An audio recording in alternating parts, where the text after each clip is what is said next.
If he can fix this engine in 12 minutes, I'll admit I was wrong. But if he fails, he leaves this class forever." Professor Clara Whitmore's words landed like a hammer. The lecture hall went silent, every head turning toward the back row. There stood Gabriel Turner, 13 years old, patched elbows on his jacket, grease on his hands, the son of a black janitor who cleaned these very halls. His father's name wasn't on any building. No scholarship fund carried his family's legacy. All Gabriel had was a worn backpack, a tattered notebook, and the weight of a promise to save his younger sister, whose weak heart beat under the dim light of a hospital ward miles away. The machine in front of him wasn't just metal and bolts. It was a prototype engine that had humiliated graduate students, frustrated visiting fellows, and mocked the prestige of this institution. No one had solved it. No one had dared to put their name on it. And now a janitor's kid was being thrown into the fire. The clock began its slow, merciless count. 12 minutes. Laughter hissed across the room. "He'll embarrass himself. He doesn't belong here." The words clawed at Gabriel's ears, but he didn't flinch. He adjusted his gloves, glanced once toward his father in the corner, invisible as always, then stepped forward. Whitmore crossed her arms, eyes cold as steel. She wasn't just testing a boy, she was defending her pride, her lab, and the memory of a man whose failed design haunted her still. And Gabriel Turner, with nothing left to lose, placed his hand on the silent engine. The challenge had begun. Marcus Turner's mornings began in darkness. While professors still slept in their warm homes, he was already knee-deep in leaking pipes and rattling boilers. His hands were cracked, his back bent from years of work nobody noticed. To most people on campus, he wasn't Marcus. He was just the janitor. But every hour he worked was already spoken for. Hospital bills piled like bricks. The cost of 1 week's medicine was more than his entire paycheck. At the hospital across town, 12-year-old Naomi Turner lay tethered to wires and monitors. Her breaths were shallow, her smile thin, but her voice still teased her brother whenever he visited. "Don't frown like that, Gabe.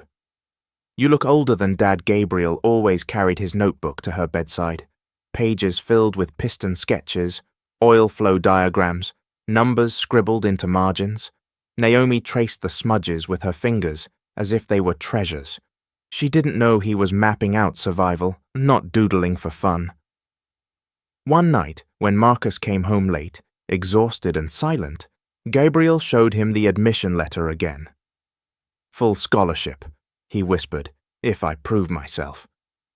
Marcus said nothing at first, only stared at the stains of engine grease on his son's hands. Finally, he placed a heavy palm on Gabriel's shoulder. "Then you can't fail." Not for me. For her, from that moment, every equation Gabriel copied, every formula he memorized, wasn't for a grade. It was a lifeline.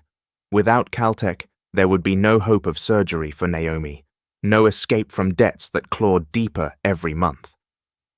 So when dawn broke and the campus filled with chatter, Gabriel walked into Whitmore's class, not as a boy chasing dreams, but as a soldier carrying the weight of his family. His sister's heartbeat was tied to every word he wrote. Failure was unthinkable. The lecture hall buzzed with morning chatter. Students shuffled into their seats, laptops opening with the sound of mechanical wings. Gabriel entered quietly, clutching his patched notebook like armor. He had almost made it to the back row when Victor Hale intercepted him. Victor's shoes shone like polished glass, his shirt pressed to perfection. He carried himself like the son of privilege, because he was. His father sat on the university's board, the very money behind Whitmore's lab. Victor tilted a paper cup over Gabriel's notebook. Coffee spilled in a cruel cascade across the worn cover, seeping into the fragile pages. "Oops," Victor smirked, loud enough for the class to hear. "Guess cheap notebooks don't hold up well." Laughter rippled. Gabriel froze, watching ink blur into brown stains. Those pages weren't just notes. They were memories of nights in hospital waiting rooms, diagrams drawn by weak lamplight. He pressed the book shut, his fingers trembling. Before he could retreat, Professor Whitmore's heels clicked sharply against the floor. She stopped, her gaze sweeping the room until it landed on Gabriel. "And who are you?" she asked, her voice crisp as ice. Gabriel opened his mouth, but Victor cut in. "He's the janitor's kid, Professor." Whitmore's eyebrows arched. "Janitor's kid?" She extended her hand. "Show me your admission letter." Reluctantly, Gabriel pulled the creased envelope from his coat. She unfolded it, her eyes skimming the lines. A long pause followed, then, with deliberate slowness, she held it up for the class. "This," she announced, "is what happens when charity is mistaken for merit." The room went still, the insult hanging heavier than the morning air. She dropped the letter on Gabriel's desk, her lips curling in disdain. "You may sit in the back. Do not interrupt, and if you can't keep up, do us all a favor and leave quietly." Gabriel lowered himself into the last row, shoulders hunched. Around him, whispers slithered. "He won't last a week. Probably just a publicity stunt." But in his notebook, stained, battered, still alive, he wrote 3 words across the top of the page: "Engines don't lie." He didn't look up again, but his pencil moved furiously, faster than the smirks around him, and though they laughed, Gabriel Turner was already listening to the hum of a machine no one else could hear. Professor Clara Whitmore's chalk scraped against the Yaobiat board, sharp and deliberate. Equations sprawled across the surface, thermodynamic cycles reduced to neat lines and numbers. She turned abruptly, eyes scanning the room. "Someone tell me," she demanded, "why a combustion chamber fails under high compression ratios beyond 10:1. And don't give me the textbook definition. I want the principle." Silence. Students shifted in their seats. Fingers flew across keyboards, desperate for answers. No one raised a hand. Victor leaned back, smirking, waiting for the moment to savor Whitmore's scorn, raining down on others. And then, from the back row, a voice, soft, steady. "Because of knock." Heads whipped around. Gabriel sat upright, pencil still in hand. His tone didn't waver. "The pressure and temperature rise too high," he continued. "The fuel-air mixture ignites before the piston reaches top dead center. The flame front collides with the pressure wave, causing destructive shock." That's knock. A murmur ran through the lecture hall. Someone whispered, "How does he know that?" Another muttered, "That's graduate level." Whitmore's jaw tightened. "That's the basic definition." "Give me more," Gabriel inhaled, remembering the nights lying under junkyard cars with his father. "Pre-ignition creates microfractures in the piston head. My dad used to say you could smell it before you heard it, burnt metal like scorched bread. The only way to stop it is shaping the chamber to control heat zones. Hemispherical heads work best." The room went still. Even Victor's smirk faltered. Whitmore's eyes narrowed. For the briefest moment, something flickered. Surprise, then irritation. She snapped the chalk back to the tray. "Fine. If you think you know engines, then perhaps you're ready for a real one." Her heels struck the floor like a gavel. "Class dismissed. Follow me." And just like that, Gabriel's answer had turned the air electric. The boy they had mocked was about to face a challenge no one else had dared to touch. The students filed behind Whitmore down the narrow corridor. Their whispers ricocheted against the walls. Gabriel walked in silence, clutching his notebook. Victor's shoulder brushed against him with deliberate force. "Enjoy your moment, janitor's kid." It ends today. They entered Lab L12, a cavern of steel beams and fluorescent lights. At the center stood the engine, massive, unfinished, silent like a beast in chains. Its aluminum casing bore scratches, its cables dangling like veins. Whitmore turned to face the class. "This engine has failed every stress test for the past 6 months. No graduate, no fellow, not even visiting researchers from MIT have solved it. And yet..." Her gaze cut to Gabriel. "He believes he can." Laughter rippled again, though thinner this time. Gabriel stepped forward, eyes drawn to the machine's exposed cylinder heads. He could almost hear the faint metallic rattle he'd noticed weeks before. Something broken, something waiting to be heard. But then Whitmore's voice dropped lower, edged with something raw. "This design was the last work of my husband, Doctor. Elias Whitmore." The room hushed instantly. She walked to the engine, her fingers grazing the cold steel as if it were a grave marker. He believed in adaptive combustion, an engine that could balance itself under stress, correcting resonance through its own geometry. They called it impossible. They rejected his papers, erased his name from conferences. He died before he could prove them wrong. Her hand tightened on the casing. "And I have spent years trying to finish what he started. Yet this creation has humiliated me at every turn." She faced Gabriel, eyes flashing. "So, janitor's boy, let us see if your miracle ears can resurrect a ghost." The students shifted uneasily. For the first time, it wasn't just mockery, it was personal. Renee Alvarez caught Gabriel's eye from across the room, her expression torn between fear and sympathy. She whispered to the student beside her, "This isn't just a test." "It's revenge." Gabriel adjusted his gloves, pulse racing. He hadn't asked for this, but he understood now. Failure meant more than his expulsion. It meant crushing the last fragment of a widow's hope. The clock was set, 12 minutes, and as the hands began to move, the impossible engine waited, heavy with the weight of pride, grief, and a boy's unshakable resolve. The hum of the lab quieted as the countdown clock blinked red. 12 minutes. Gabriel Turner stood frozen for a breath, eyes locked on the beast of steel before him. For everyone else, this was a spectacle. For him, it was survival. His sister's face flashed in his mind. Naomi's pale smile beneath the glow of hospital monitors. He remembered the sound of her laugh, thin but defiant, and the way she teased him. "One day, Gabe, you'll fix more than just broken engines." If he failed here, that laugh might fade forever. Then came the scholarship letter he had folded and unfolded 100 times. One condition, excellence, no second chances. Expulsion meant debt, swallowing them whole, surgery slipping out of reach, his family condemned to watch Naomi's heart lose its fragile rhythm. And there was more. His father's dignity hung in the balance.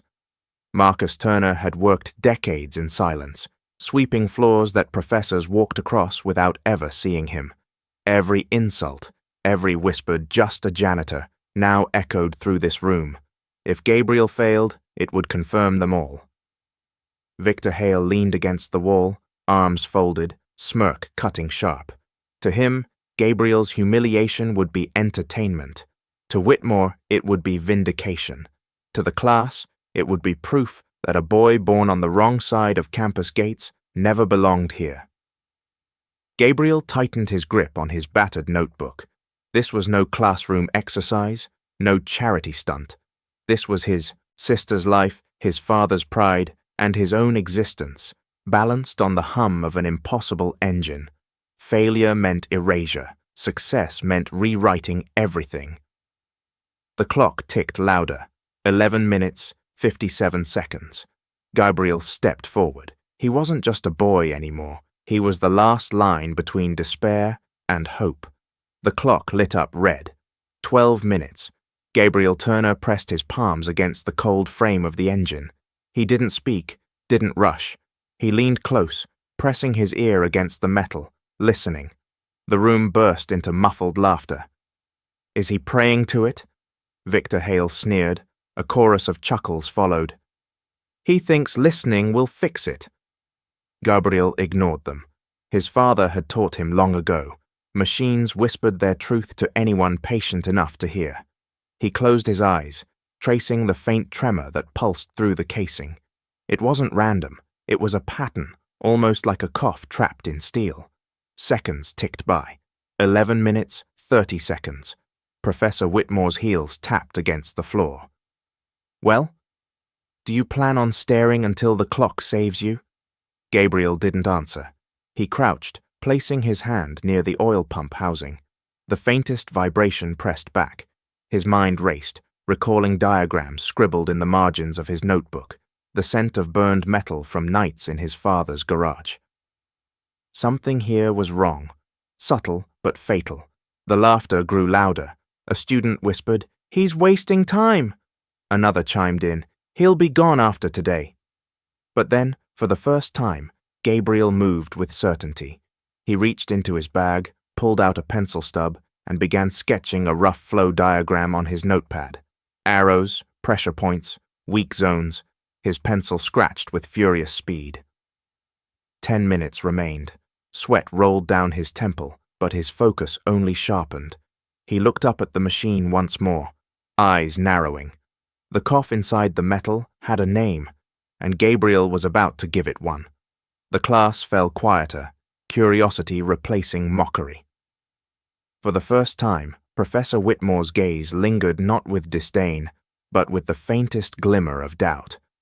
Gabriel stood, voice low but steady. "It's cavitation." In the oil pump, the class blinked. Even Whitmore tilted her head slightly. He continued, words flowing faster now. "When the aluminum housing expands under heat, the clearance around the steel gears shrinks. Oil can't flow properly, pressure spikes, microbubbles form and collapse. It eats the surface from the inside. That's why it keeps failing." Whitmore's lips tightened, but she didn't interrupt. Gabriel dug into his bag again, pulling out a small grey tube taped with scratches. He held it up. "Molybdenum disulfide. My dad called it black honey. It clings to metal under pressure, even when oil thins out." Gasps rose. "He brought an additive?" Ignoring them, Gabriel knelt by the pump's access port. With careful precision, he squeezed in a measured dose, then wiped the nozzle with his sleeve. "Step back," he said softly. His hand hovered over the ignition switch. Victor muttered from the back, "This is going to be hilarious." Gabriel pressed the button. The engine sputtered once, twice, then roared to life. A steady hum filled the lab. The control panel blinked green. Stable. Students stared in disbelief. One whispered, "That engine hasn't run in months." Another murmured, "He actually did it." Gabriel didn't smile. He only listened, head tilting as the hum settled into rhythm. For the first time, he felt the tide shifting, not just against the machine, but against every voice that had told him he didn't belong. 9 minutes remained, and for a fleeting moment, victory seemed within reach. For a fleeting moment, the lab hummed with awe. The impossible engine was alive, running smooth under Gabriel's touch. Whispers of disbelief filled the air. But then, a metallic shriek cut through the room. The hum fractured into violent tremors. The floor vibrated under their feet as the engine rattled against its bolts, monitors flashing red. Students gasped, stumbling backward. "It's going to blow!" one shouted. Gabriel froze, his heart pounding. He leaned closer, straining to hear past the chaos. The rhythm was wrong, offbeat, unstable, spiraling out of control. Dr. Aris Thorne, standing smugly near the control panel, let out a mocking laugh. "There it is," he said, voice dripping with triumph. "The boy didn't solve a thing." His little trick just masked the real problem. He's accelerated the failure. Gasps rippled. Victor's smirk returned in full force. "Told you," he muttered loud enough for the others to hear. The vibrations intensified, the steel frame clanging like a drum about to crack. Students scrambled toward the door, chairs toppling in their wake. Whitmore's face drained of color. For the first time, the unshakable professor looked afraid. She rushed toward the ignition panel, shouting above the roar, "Shut it down! Now! No!" Gabriel shouted back, voice raw. His hands hovered over the casing, refusing to move away. "This isn't just failure. It's telling us something." The clock blinked, 7 minutes left. Whitmore spun on him, fury and panic colliding in her eyes. "You'll kill us all if you don't stop this." The engine screamed louder, gauges spiking into red. The smell of burning oil filled the air. Sparks cracked at the base of the housing. Dr. Thorne folded his arms, smiling coldly. "End this circus, Clara." before the janitor's boy burns your lab to ash. Her hand hovered over the kill switch. She was seconds from ending it all. And yet, Gabriel stayed rooted, his notebook clutched against his chest. His father's words echoed in his mind. Machines don't lie. Listen harder when they sound afraid. The room trembled, on the edge of disaster. The boy, everyone mocked, had just turned a victory into a death sentence, or the doorway to the truth no one else could hear. The engine howled, rattling like it would tear itself apart. Sparks hissed from the wiring, alarms screamed, and the red clock bled seconds away. Students had already pressed against the walls, some halfway out the door. Gabriel staggered backward, the vibration rattling through his bones. For a moment, his chest caved under the weight of panic. He could end it now. Hit the kill switch, save himself, let the storm pass. The humiliation would be brutal, but at least he'd walk away alive. His knees buckled, he dropped against the bench, notebook sliding to the floor. His lungs burned. In the haze of noise and fear, doubt whispered like poison. They're right.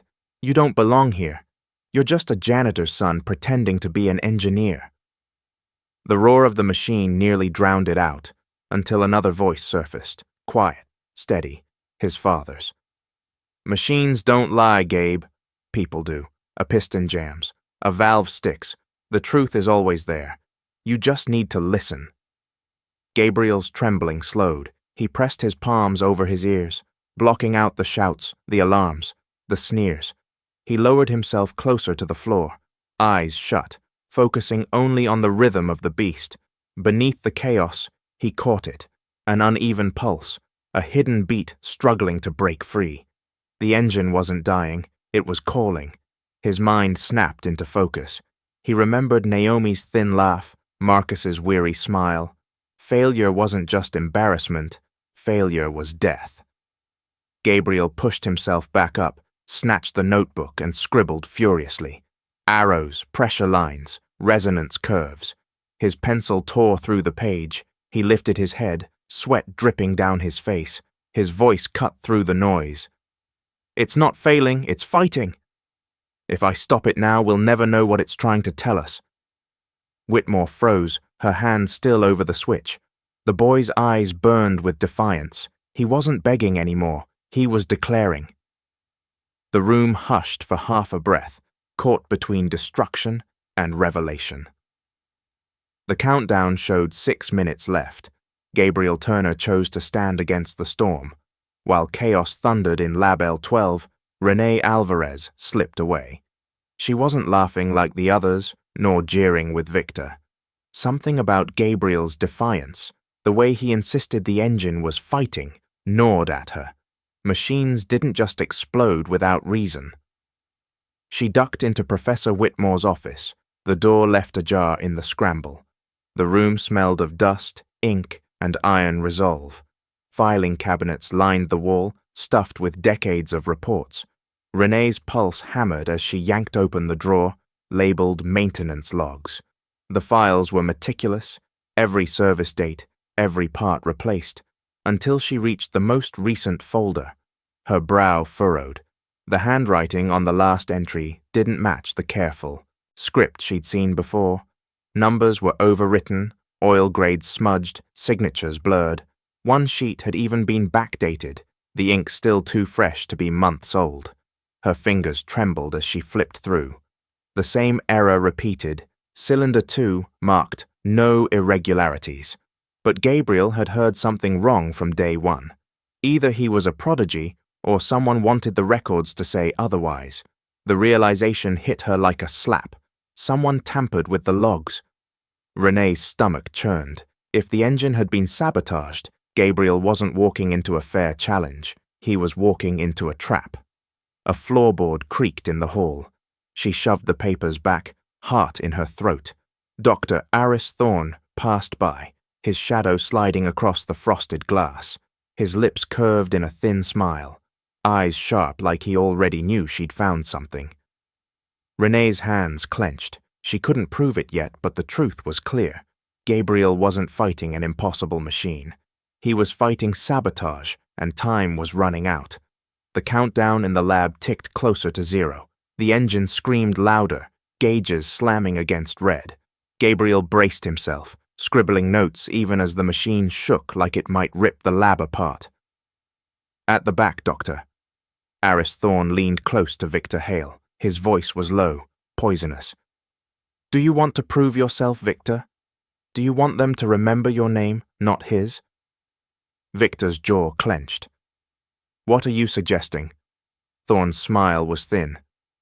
"Adjust the release valve. Just a quarter turn. The boy will fail, and you'll be the one who saved us from disaster." Victor hesitated, sweat collecting at his temples. He wanted to humiliate Gabriel, wanted to prove the janitor's kid didn't belong, and Thorne's words, laced with temptation, wrapped tight around his pride. He moved toward the control panel. Renee, slipping back into the lab, spotted him. Her heart dropped. "Victor, don't!" she hissed, but he ignored her. His hand gripped the valve. One twist, the engine shrieked, a metallic scream tearing the air.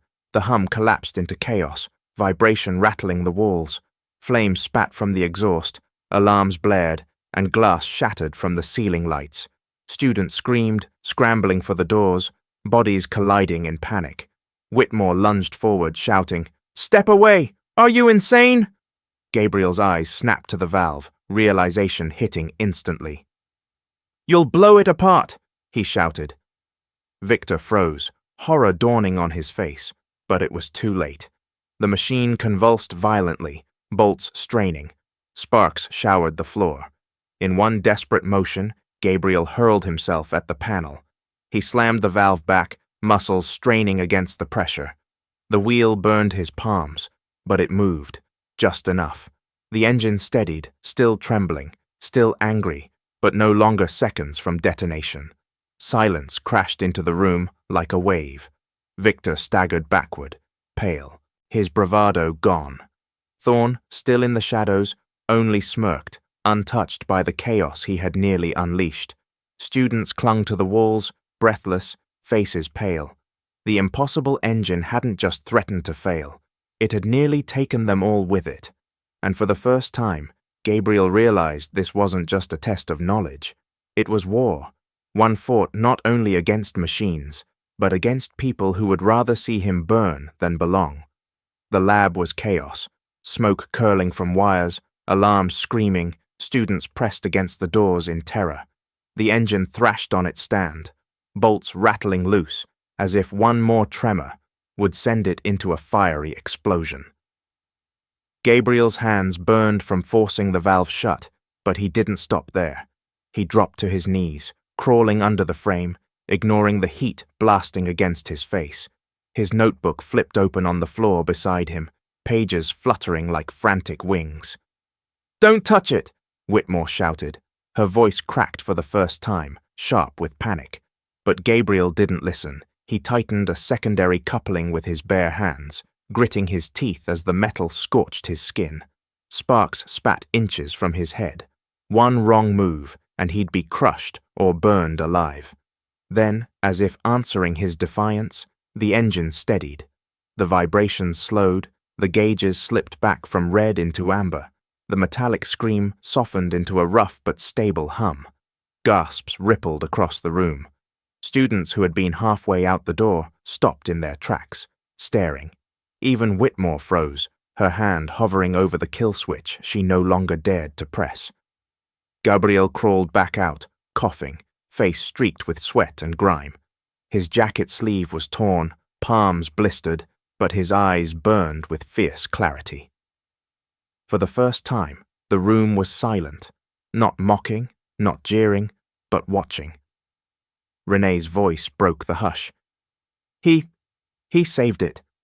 Victor's face was ashen, his earlier arrogance evaporated. Dr. Thorne remained in the shadows, lips curling faintly, as though the game had only just begun. Gabriel stood slowly, clutching his notebook to his chest. He hadn't won, not yet, but he had proved one thing beyond denial. He could stand in the fire and not break. The pressure in the room shifted. Students no longer looked at him as just a janitor's kid. They looked at him like someone dangerous, someone capable, and that terrified them even more. The countdown clock glared back at him. 5 minutes remained. The real trial had only begun. The engine's hum had steadied, but the air in the lab was heavy, suffocating. Smoke lingered in the fluorescent light, curling like ghosts that refused to leave. Students whispered nervously, their eyes darting between the machine and Professor Clara Whitmore.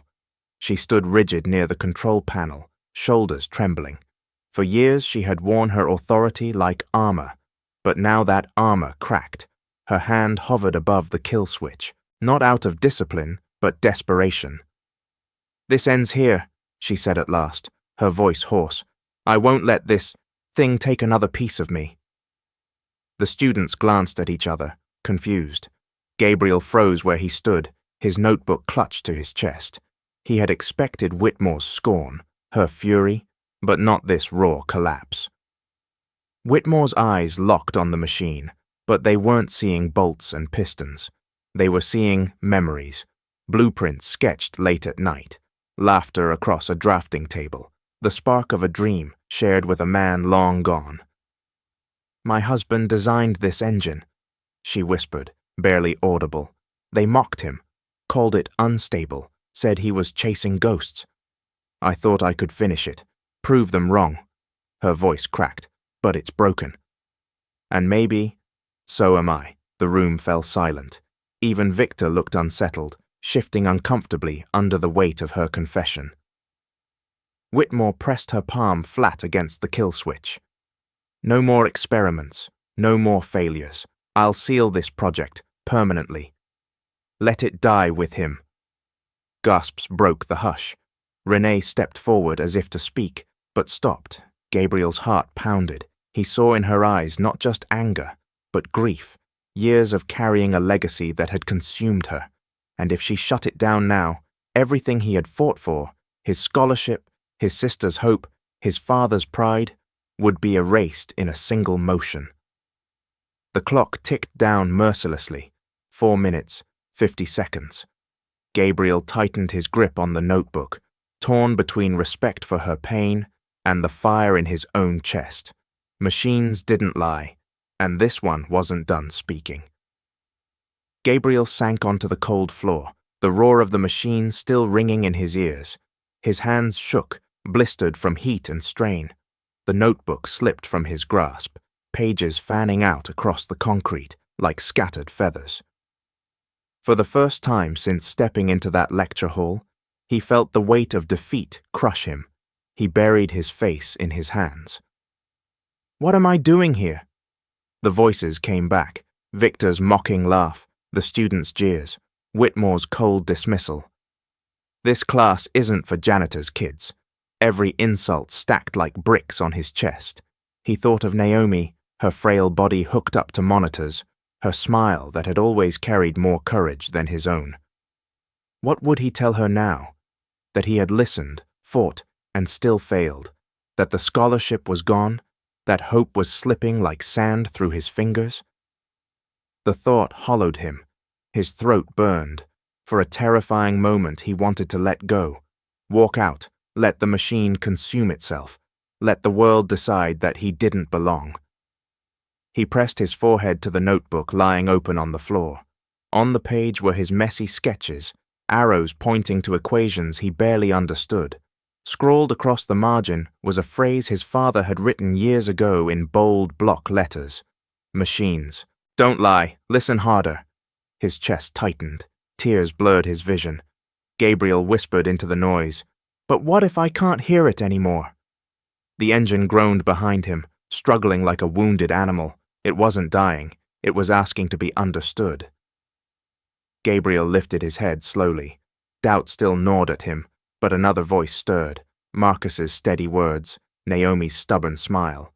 Maybe this wasn't about brilliance. Maybe it was about refusing to quit, even when everything told him to.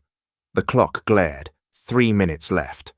Gabriel wiped his face with the back of his sleeve, picked up the notebook, and forced himself back to his feet.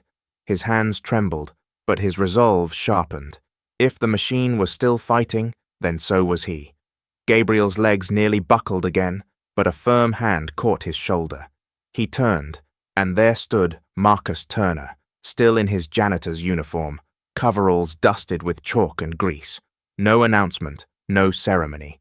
Just a father stepping into the storm his son was fighting alone.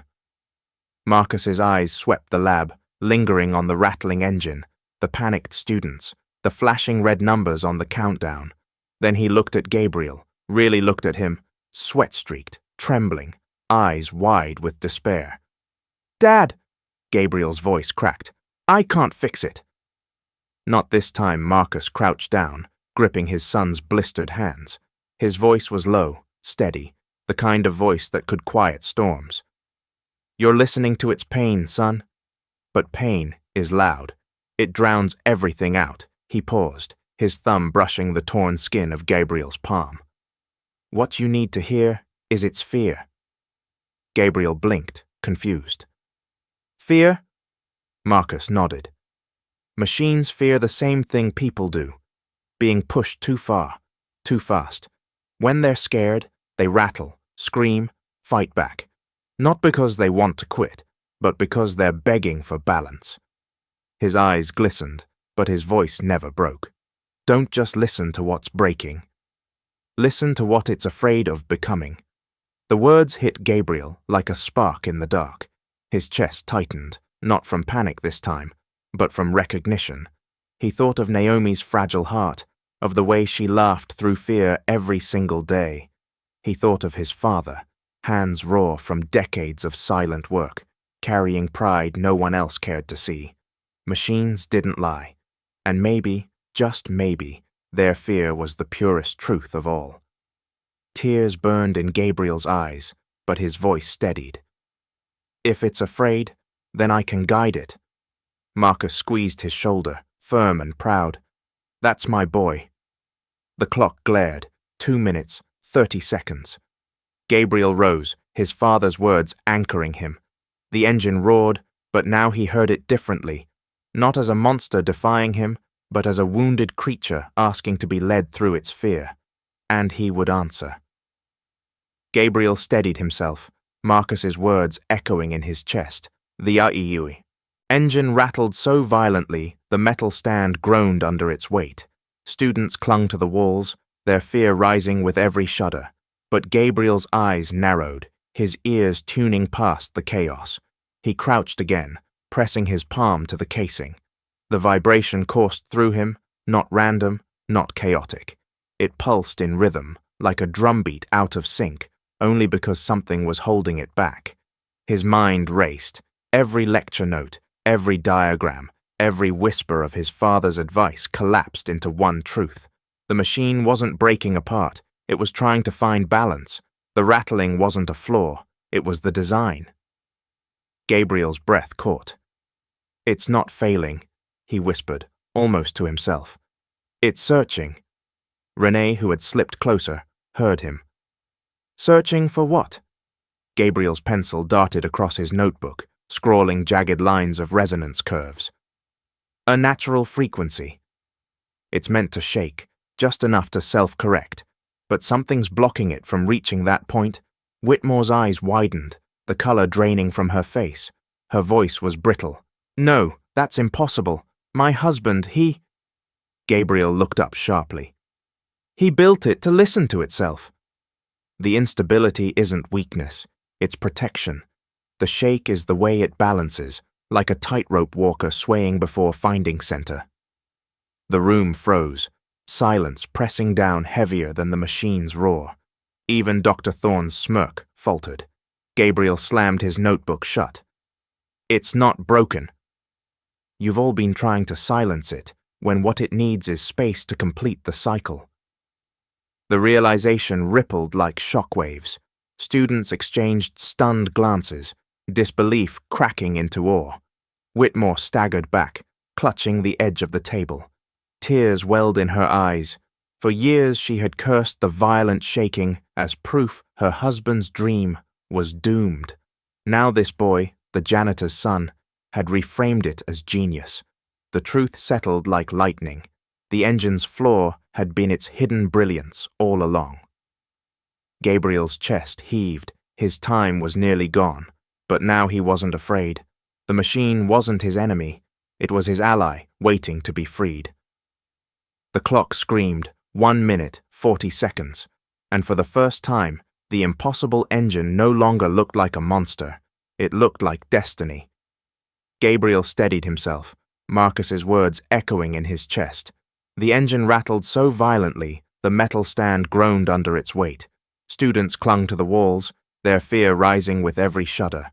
But Gabriel's eyes narrowed, his ears tuning past the chaos. He crouched again, pressing his palm to the casing.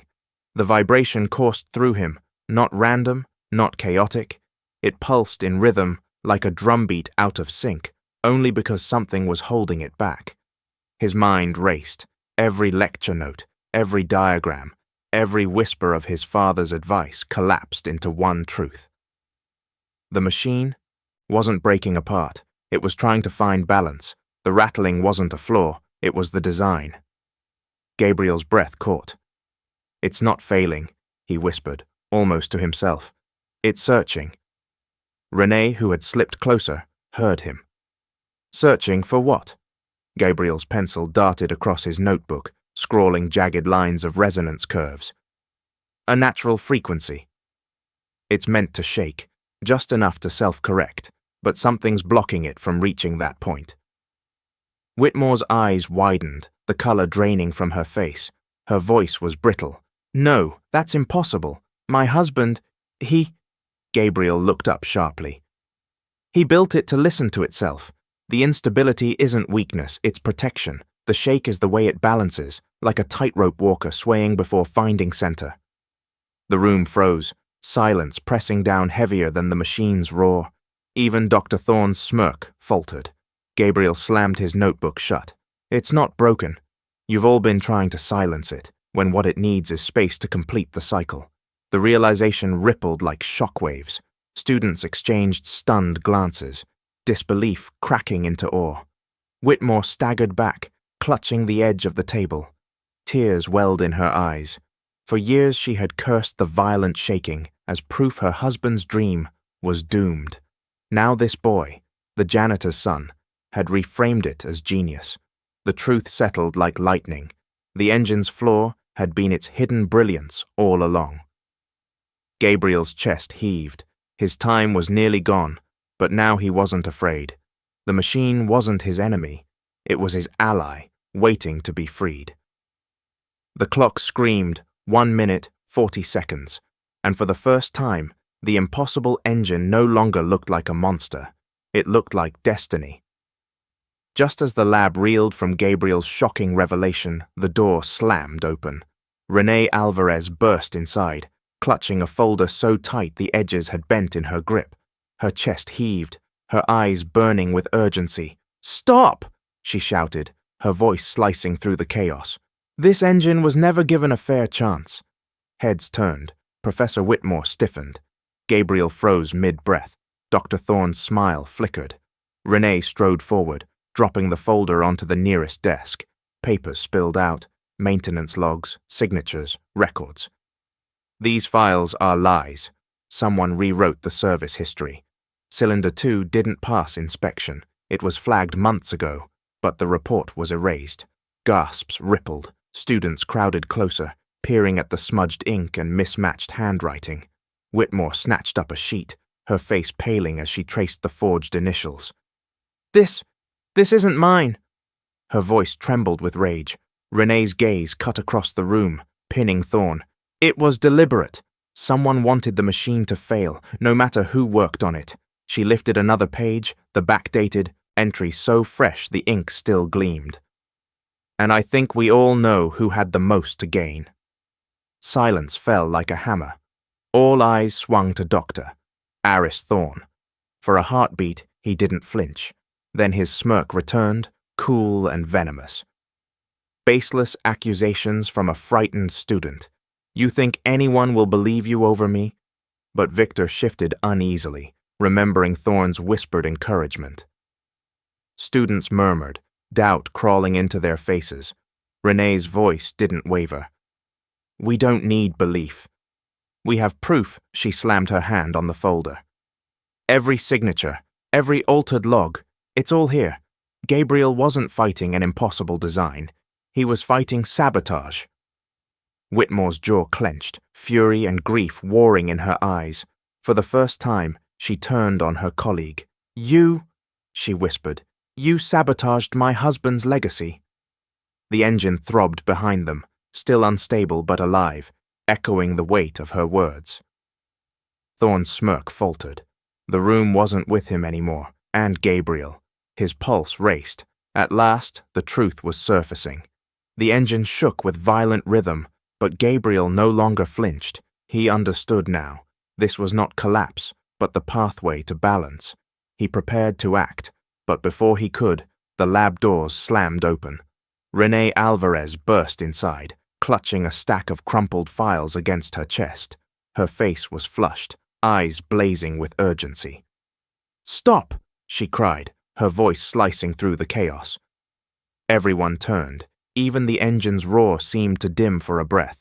She staggered forward, shoving the papers onto the nearest desk. "These records," she gasped, catching her breath. "They're fake." "Someone tampered with the maintenance logs," the class murmured, confusion swelling.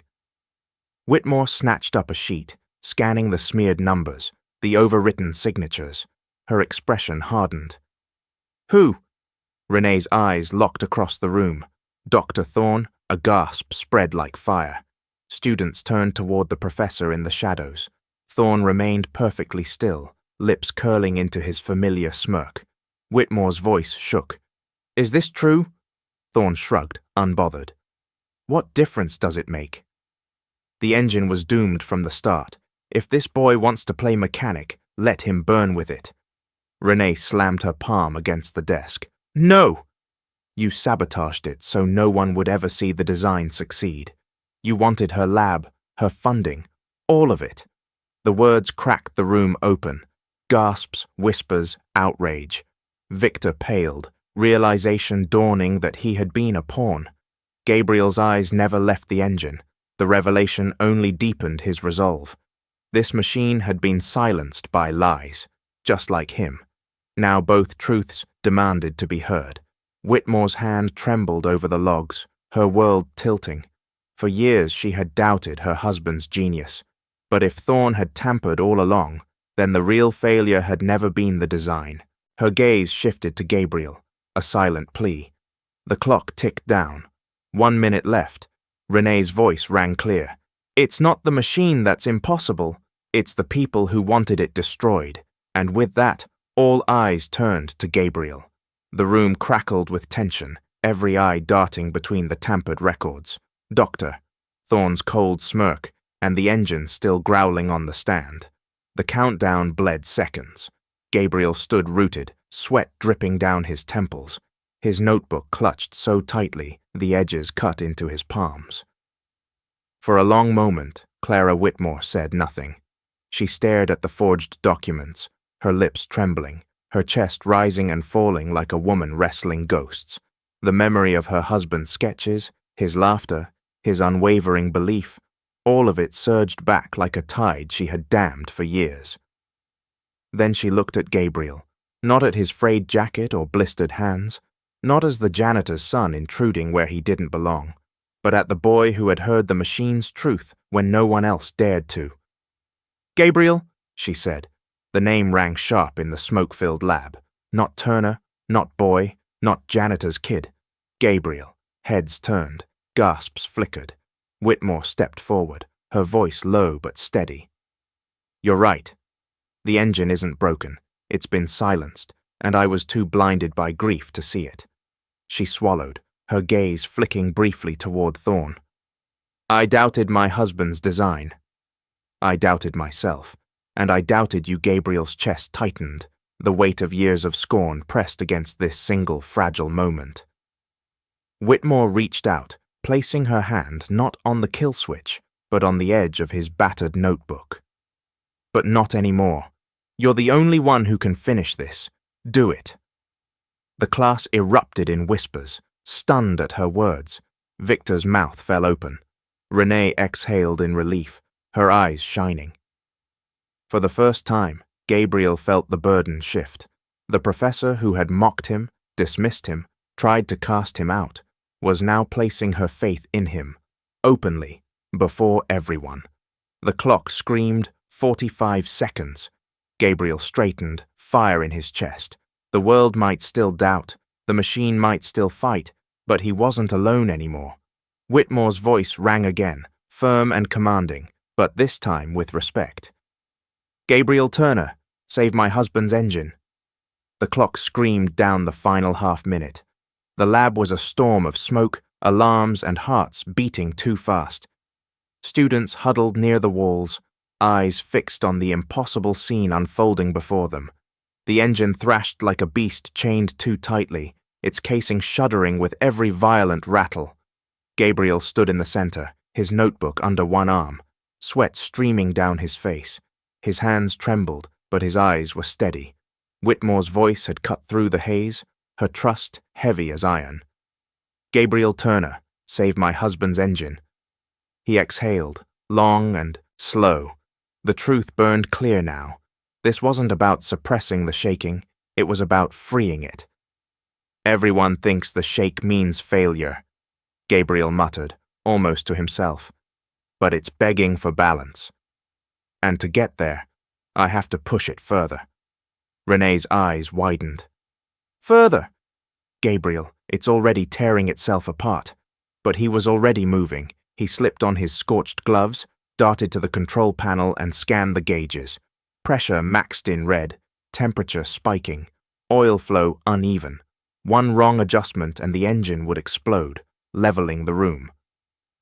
The students gasped as Gabriel gripped the master valve. Instead of dialing it back, he did the unthinkable. He twisted it forward, sending pressure climbing higher. "Are you insane?" Victor shouted, voice breaking. The engine roared, a guttural scream, rattling bolts loose. The lab floor shook as if an earthquake ripped through Pasadena. Pipes whined, glass cracked overhead. Alarms shrieked so loud it was almost unbearable. The machine wasn't just rattling now, it was convulsing like it wanted to tear free from its frame. "Trust me," Gabriel whispered. His father's words echoed. "Don't just hear the pain, hear the fear." He heard it now. The fear wasn't in the shaking, it was in the restraint. It needed to cross the threshold to find its rhythm on the other side. Whitmore's breath hitched, her knuckles white against the desk. Every instinct screamed to stop him, to save what was left. But she held back, eyes fixed on the boy who seemed to be channeling her husband's ghost. 20 seconds. The engine howled, and then, suddenly, the violent rattle shifted. The chaos resolved into rhythm. Like a storm giving way to still rain, the vibrations smoothed into a low, steady hum. Gauges slid from red to green, one by one. The floor stopped shaking. Silence followed, heavy, stunned. Then the engine purred, clean, stable, alive. It was running perfectly. The class stood frozen, jaws slack, unable to believe what they were witnessing. Gabriel stepped back, chest heaving, his blistered hands hanging limp at his sides. He didn't smile, he didn't bask in triumph. He simply nodded once, as if acknowledging the machine's gratitude. On the panel, every reading glowed steady green, torque smooth, temperature stable, oil flow balanced. The impossible engine had crossed the threshold and found peace. Renee's voice broke the silence, soft, breathless.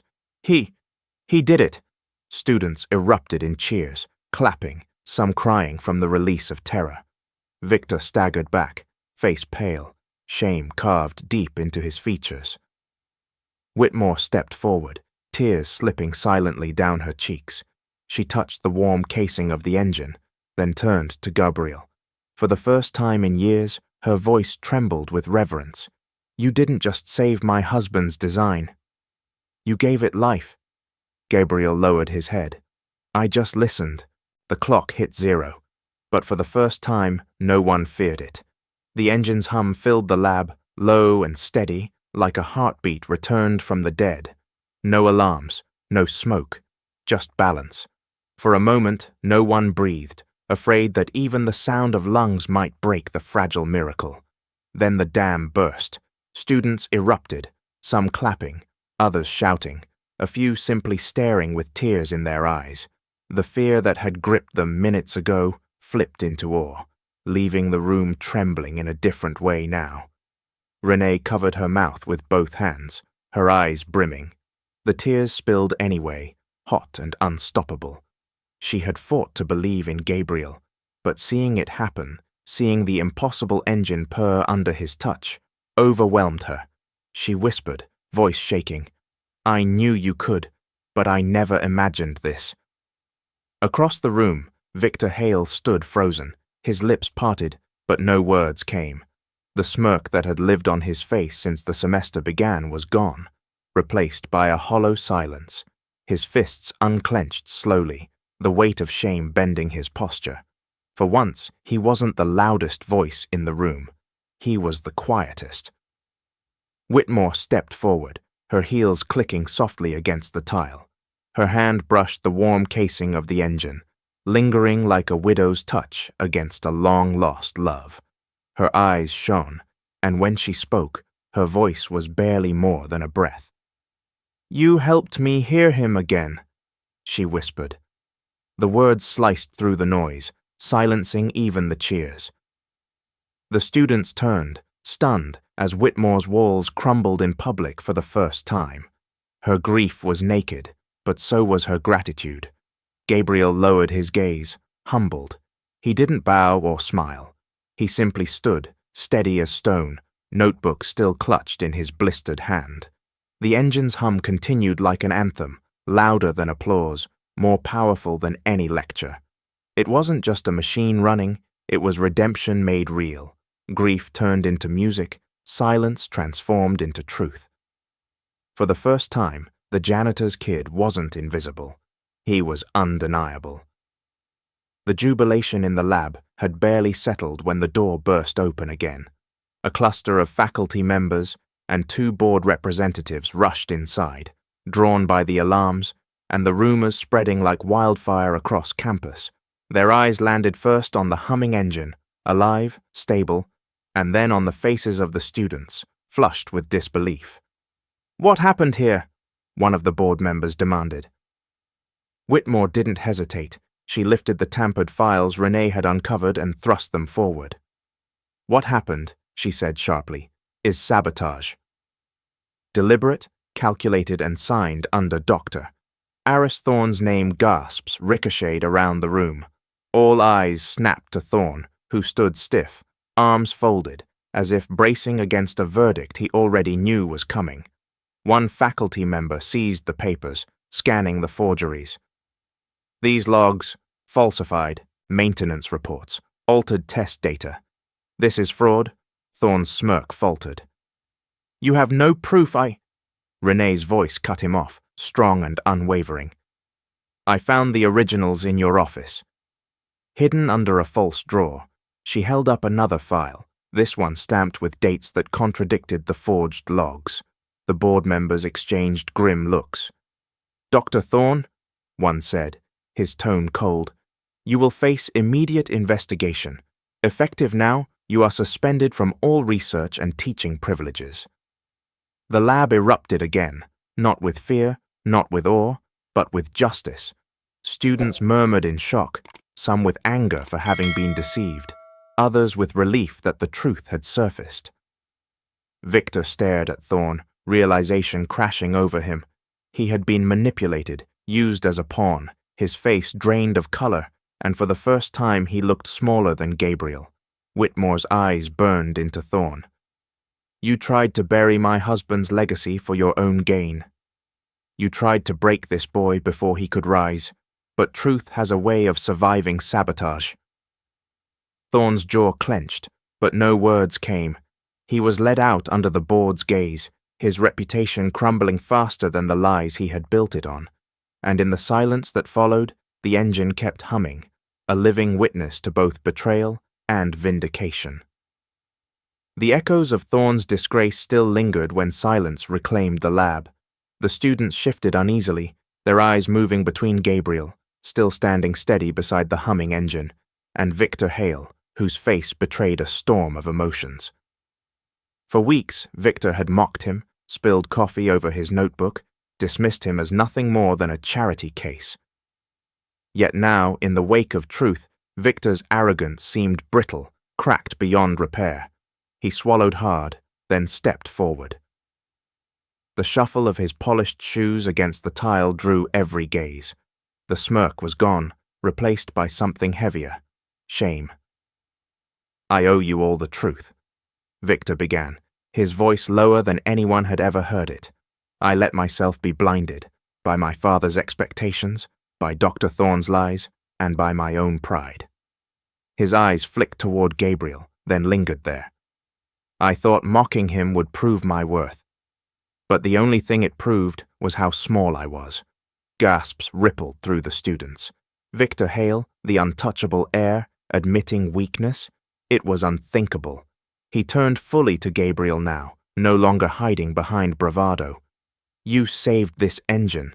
You saved this class from disaster, and you did it while carrying weight none of us could imagine." His throat tightened. "I ridiculed you because I was afraid you were everything I wasn't." Gabriel didn't move. His expression was calm, unreadable, but his silence spoke louder than any rebuke. Victor drew a breath, then faced the rest of the class. "From this day forward, anyone who doubts him will answer to me. He belongs here, more than any of us ever did." Renee's eyes widened. The students glanced at one another, their whispers charged with disbelief. The arrogant rival had become an unlikely defender. Whitmore watched, silent but approving. This was more than a boy's redemption. It was proof that even arrogance could bend in the presence of undeniable truth. For the first time, Gabriel wasn't just standing against the current. Others were standing with him. The lecture hall had never been this full. Students lined the aisles, professors crowded the back, even janitors from other buildings slipped quietly into the seats. The impossible engine, now silent and steady, sat at the front like a crown jewel. But all eyes were on the man stepping to the podium, Marcus Turner.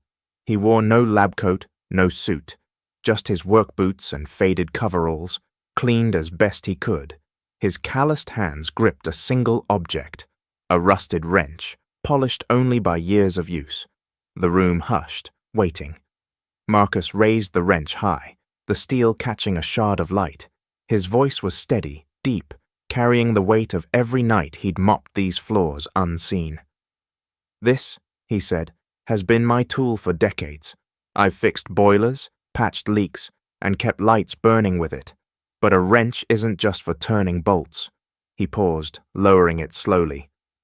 "It's a way of thinking. You don't smash with it, you feel with it. You listen." He set the wrench down, then pressed his palm firmly against his chest. "And the most important tool of any engineer, any mechanic, any human being, is right here." A silence so pure followed that even the creak of the wooden desks seemed holy. Whitmore bowed her head, tears slipping unchecked. Renee clutched her notebook to her chest. Victor stared at his shoes, humbled, while the board members exchanged looks heavy with recognition. And Gabriel, standing off to the side, his jacket patched, his notebook still under his arm, finally let himself smile. Small, quiet, but radiant, because he knew his father was right. He hadn't just repaired an engine. He had healed something greater, a professor's grief, a rival's pride, a community's blindness. Marcus's final words rolled through the hall like a benediction. Machines, like people, aren't broken just because they struggle. Sometimes they're just waiting for someone to care enough, to listen. The applause that followed wasn't thunderous. It was reverent, a rising wave of hands and hearts, acknowledging not just victory, but truth. And in that moment, Gabriel Turner wasn't just the janitor's kid anymore. He was the boy who made the impossible engine breathe and reminded everyone in that hall how to hear again. Weeks later, the halls of Caltech looked different, not because the bricks had changed, but because the people inside them had. The janitor's kid was no longer a whisper of mockery. He was a name spoken with respect. Gabriel Turner. His father, Marcus, walked into lecture hall B231 not with a mop, but with a folder of notes. For the first time, he wasn't sweeping floors. He was standing at the front, invited as a guest lecturer. The seats were packed. Professors leaned forward. Students who once ignored him now scribbled every word. Marcus didn't bring equations. He brought stories. Boilers that sang when handled gently, pipes that wept before bursting, engines that whispered their secrets to anyone patient enough to listen. "Experience," he said, holding up his battered wrench, "isn't second-class knowledge. It's just written in a different language." The room hung on his every word. When he finished, they didn't just clap. They rose to their feet. Meanwhile, Gabriel had been given something once thought impossible.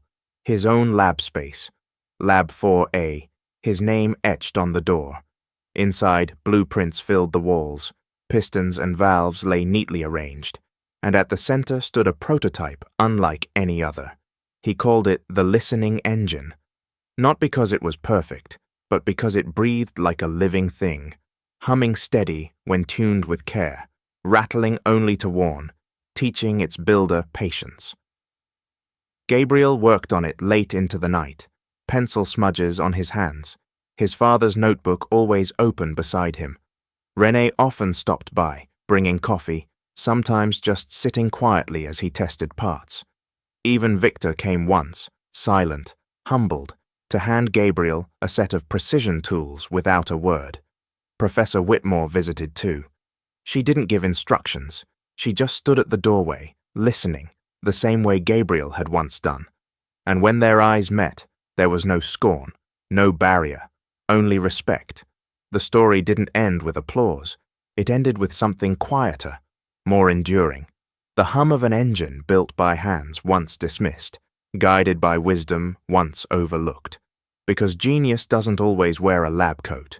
Sometimes it wears a janitor's gloves, and all it asks is that someone, anyone, cares enough to listen. And that's where the story closes. An engine once called impossible found its balance, and with it, so did the people who had doubted, feared, or forgotten what listening really means. If this story touched your heart, we'd love to hear from you. Where are you watching from? Share it in the comments. We read them all with gratitude. And if you'd like more stories like this, stories about dignity, second chances, and the quiet strength of ordinary people, consider subscribing, not just to follow along, but to stand with a community that still believes in listening, healing, and hope. Thank you for staying until the very end. Wherever you are tonight, may you carry this story with you, because sometimes the greatest genius comes from the humblest hands.